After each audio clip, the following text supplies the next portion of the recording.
Good morning, one and all. Today, I will discuss on the most important term, which is how to find the resultant resistance in series or in parallel. तो बच्चों, हम लोग आज work करेंगे कि आप series और parallel में रिजल्टेंट रेजिस्टेंस किस तरह से निकालिएगा।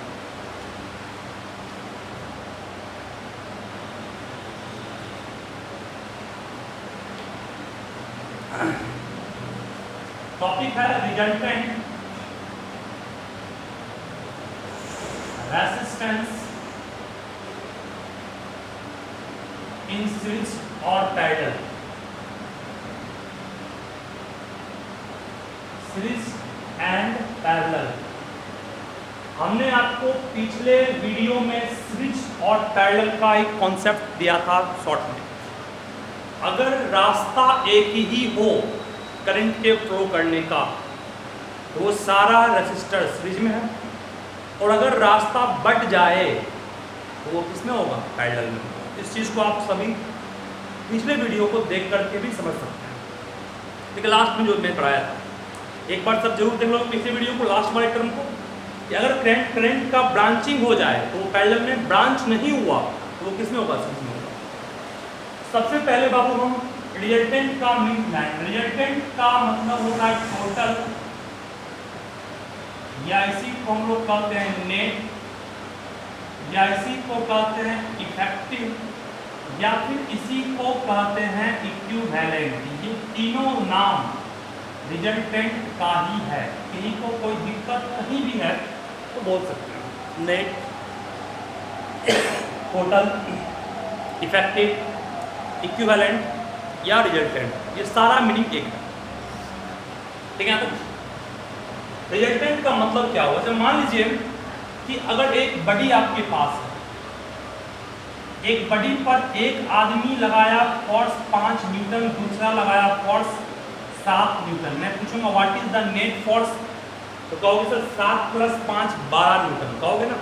इसका मतलब आपने नेट फोर्स निकालने के लिए दोनों को जोड़ा। इसका मतलब आप कह सकते हो कि सर इस दोनों फोर्स का जो काम कर रहा था उसके बदले एक ऐसा फोर्स लगाएंगे जो दोनों के बदले अकेला काम करे। इसका मतलब कहोगे सर इस फोर्स के बदले आप एक फोर्स, सिंगल फेज फोर्स लगाइए, कितना न्यूटन का? 12 न्यूटन का। वो भी सही है। तो ये 12 क्या आया? 12 आया इस दोनों को रिप्लेस करके जो आप यूज किए वो इस दोनों का रिजल्टेंट कहलाया। उसी तरह से सीरीज और पैरेलल में भी होता है।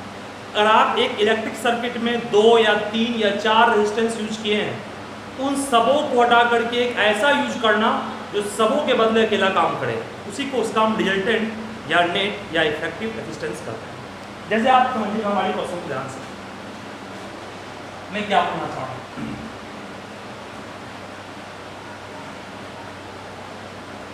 ये तीनों रेसिस्टेंस किसमें है? ऑब्वियसली सीरीज में। ये 1 ओम, ये 2 ओम, ये कितना? तीनों सीरीज में कि नहीं है? सीरीज में, क्योंकि रास्ता एक ही है। रास्ता क्या है? रास्ता बिल्कुल एक है। करंट यहाँ चला, करंट यहाँ पहुंचा, करंट जैसे यहाँ पहुंचा, एक ही रास्ता इसके पास है। मतलब तीनों सीरीज में। वही अगर रास्ता बढ़ जाता, तो मान लो कि इसकी बात करें, इस तीनों की, यहाँ कहोगे सर रास्ता करंट के लिए बढ़ जाएगा। करंट का बैटरी यहाँ यूज करेंगे तो यहाँ पर करंट यहाँ से चला, करंट यहाँ पहुँचा, जैसे 3 भाग में बढ़ गया। जब रास्ता बढ़ जाए तो समझ जाओ वो किस में है? पैरेलल में। नहीं बटे तो वो सीरीज में। इस चीज़ को मैंने पहले भी समझाया था। चलिए ठीक है यहाँ तक। तो अब हम लोग कहना ये चाह रहे हैं कि 3 रेसिस्टर मिल करके जो करंट को रोकने का काम कर रहा था, तो इस तीनों को हटा करके एक ऐसा लाएंगे जो तीनों के बदले अकेला काम करे, उसी को उसका हम रिजल्टेंट या नेट या इफेक्टिव या इक्विवेलेंट रेजिस्टेंस कहते हैं। That's okay. तो हम लोग बाबू आज इसी का फॉर्मूला प्रूफ करेंगे आप लोग के सामने। ये फॉर्मूला बाबू कैसे प्रूफ होगा? रिजल्टेंट रेजिस्टेंस इन सीरीज या पैरेलल का फॉर्मूला किस तरह से हम लोग प्रूफ करेंगे, इस पर हम लोग आज वर्क करने वाले हैं। सभी ध्यान दोगे अच्छे से? आसान है बिल्कुल। कैसे बनाएंगे?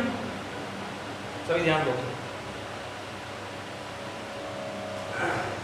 हम लोग पहले काम करने वाले हैं फोर्स सीरीज। सीरीज के लिए ओवर करने वाले हैं, सीरीज के लिए रिजल्टेंट रेजिस्टेंस किस तरह निकालेंगे, सभी ध्यान दो यहाँ पे।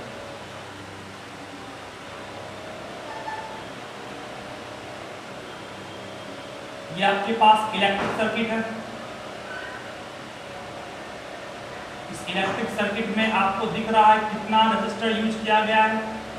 इस इलेक्ट्रिक सर्किट में कहोगे सर 3 रेजिस्टर यूज किया गया है, स्मॉल रेजिस्टेंस का है, और ये आपके पास जो है वो क्या है, तो कहोगे सर ये बैटरी है, ये प्लस है ये माइनस है, कोई प्रॉब्लम किसी को नहीं है।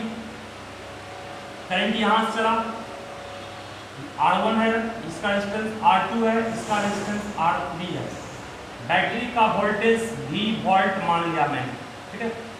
एग्जाम में बहुत डराइव करने आता है, एग्जाम में आएगा आपके सवाल what is the derivation of या show the formula of resultant resistance in series,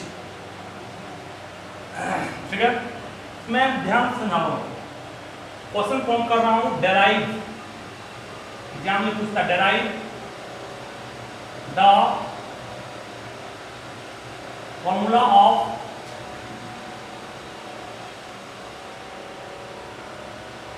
calculating resultant resistance in series when R1, R2 and R3 are connected in series।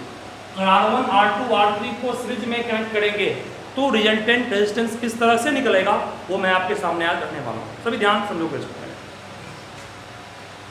ये फिगर सबको दिख रहा है, बैटरी V वोल्ट का है, 3 resistors R1, R2, R3 लिया गया। R1 के अक्रॉस जो पोटेंशियल है उस पोटेंशियल को मैंने मान लिया V1, R2 के अक्रॉस जो पोटेंशियल है उस पोटेंशियल को मैंने मान लिया क्या V2, और R3 के अक्रॉस जो पोटेंशियल है उस पोटेंशियल को मैंने मान लिया क्या V3। नो प्रॉब्लम, क्योंकि मैंने आपको पहले ही 2 ट्रिक बताया था कि सीरीज में करंट सबों से सेम पास करेगा, वोल्टेज सबों के अक्रॉस अलग अलग होगा। तो इसके अक्रॉस जो वोल्टेज था V1 माने, इसके अक्रॉस वोल्टेज को V2 माने, और इसके अक्रॉस जो पोटेंशियल डिफरेंस वोल्टेज था वो V3 माने। लेकिन तीनों वोल्टेज का सम किसके इक्वल होगा, बैटरी के वोल्टेज के इक्वल होगा, ठीक है। तो पहले आप लिखिएगा late R1, R2 and R3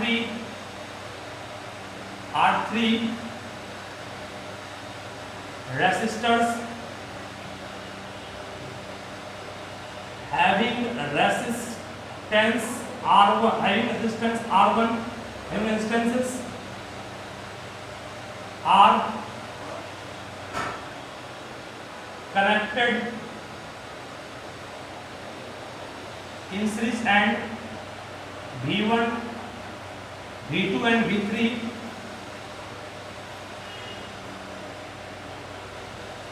are voltage across R1, R2 and R3।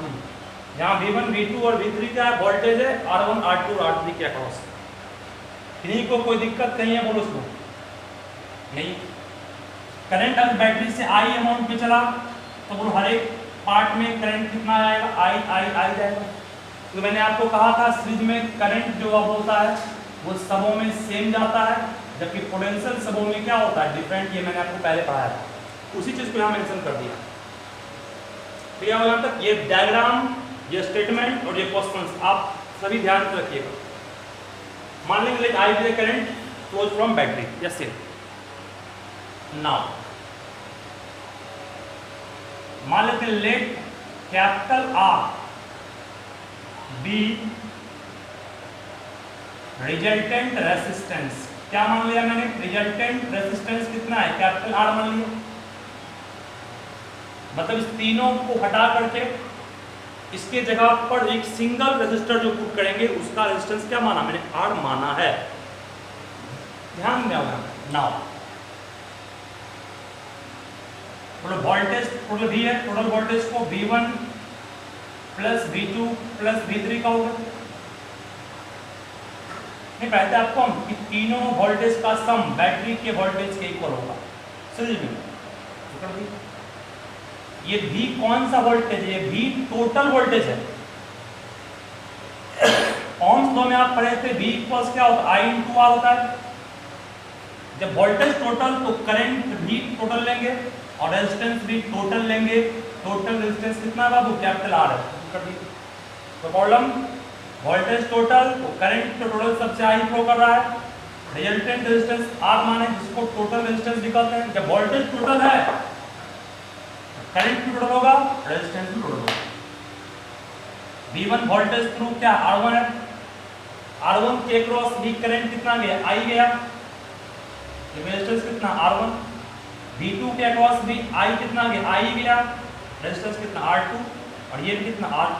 तो दिक्कत नहीं को I इंटू R के फॉर्मूला से ओम्स लॉ से फॉर्मूला आया था, इसको यूज किया। तीनों में बाबू कॉमन क्या आएगा? तीनों में I कॉमन निकालेंगे, क्या बचेगा? R1 plus R2 plus R3 बचेगा। यहाँ से I कट जाएगा। तो रिजल्टेंट रेजिस्टेंस का formula R1 plus R2 plus R3 ये प्रूफ हो गया। मतलब अगर आप तीन रेजिस्टर को सीरीज में कंबाइन कर रहे हैं तो रिजल्टेंट रेजिस्टेंस का फॉर्मूला होगा R equals R1 plus R2 plus R3। तीन के लिए होगा। उस तरह 4 के लिए रहेगा, 5 के लिए रहेगा, कितना रहेगा? सारे के लिए बाबू आप R1 plus R2 plus R3 plus R4 plus जितना पीस रहेगा सबको जोड़ देंगे तो वहां से टोटल को, रिजल्टेंट को, नेट को, इफेक्टिव को, इक्विवेलेंट को सबका मान रिमेंस सेम आएगा। सेम आया ना? ये हम लोग का डेरिवेशन था, मींस ये हम लोग का प्रूफ था। एग्जाम में प्रूफ पूछेगा तो आपको इस तरह क्लिक करके प्रूफ करना है। ये मैंने सीरीज का प्रूफ किया और इसके बाद मैं प्रूफ करूंगा अभी पैरेलल का प्रूफ। पैरेलल में आपको करंट डिफरेंट हो जाएगा हर एक रेजिस्टर के थ्रू। इन वोल्टेज क्या होगा? सेम, इसका उल्टा हो जाएगा। चलिए तो आप इसको आप लोग पोज करके अच्छे से नोट कीजिएगा। इसके बाद मैं आगे बढ़ता हूँ। मिटाऊँ सबसे पहले वो मिटाता हूँ उसे, ठीक है? नोट सब पोज करके कर लोगे इसको।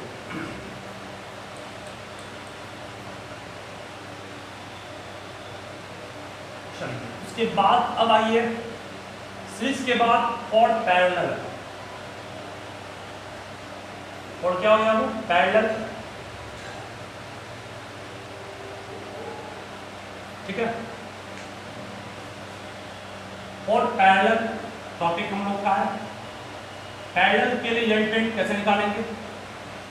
इन parallel and I1, I2, I3 are current across R1, R2 and R3। वहां पर पोटेंशियल डिफरेंस सब में डिफरेंट था, वोल्ट करंट सेम था। पैरेलल में पोटेंशियल डिफरेंस डिफरेंट सेम होता है और करंट क्या होता है? डिफरेंट। मतलब V यहाँ पर सेम बाबू होगा और I क्या होगा? डिफरेंट होगा। फिगर तो आपको बाहर के पैरेलल क्या होता है? फिगर में फिट कर रहा हूँ। ये बोलो क्या है? एक सेल, दूसरा सेल, 3 सेल मिल गया। तीनों सेल को मर्ज किया तो क्या बन गया? बैटरी बन गया। ये क्या है? रेजिस्टेंस 1 है। ये कहोगे सर रेजिस्टेंस 2 है और ये कहोगे सर रेजिस्टेंस 3 है। इसको R1 कहेंगे, इसको R2 कहेंगे, इसको R3 कहेंगे। बैटरी का वोल्टेज अगर V वोल्ट है तो सबके अक्रॉस वोल्टेज क्या होगा? V होगा। कि सारा रेजिस्टर दो ही पॉइंट के बीच कनेक्टेड है। पॉइंट सेम है तो मतलब सेम वर्क करना पड़ेगा, सेम वर्क करना पड़ेगा, पोटेंशियल सेम होगा। करंट अब यहाँ से आई निकला बैटरी से। करंट यहाँ जंक्शन पहुंचा, करंट 3 पार्ट में बढ़ गया। इस पार्ट में जो करंट गया उसको I1 कहेंगे, इस पार्ट में जो करंट गया उसको I2 कहेंगे, इस पार्ट में जो करंट गया वो I3 है। ठीक है? यहां भी मान लेंगे net resistance V capital R, net total power effective बात कर रहा हूं। यहां पर क्या है? टोटल करंट जो अब होगा वो तीनों पार्ट में, तीनों रीजन में, तीनों ब्रांच में जो करंट गया उस तीनों के सम के इक्वल होगा। इस ब्रांच में I1 गया था, इस ब्रांच में I2 गया था, इस ब्रांच में I3 गया था। यहां तक तो I था वो, ये करंट I जो था वो 3 भाग में बढ़ गया। मतलब तीनों का सम इसके इक्वल होगा। क्यों होगा सर?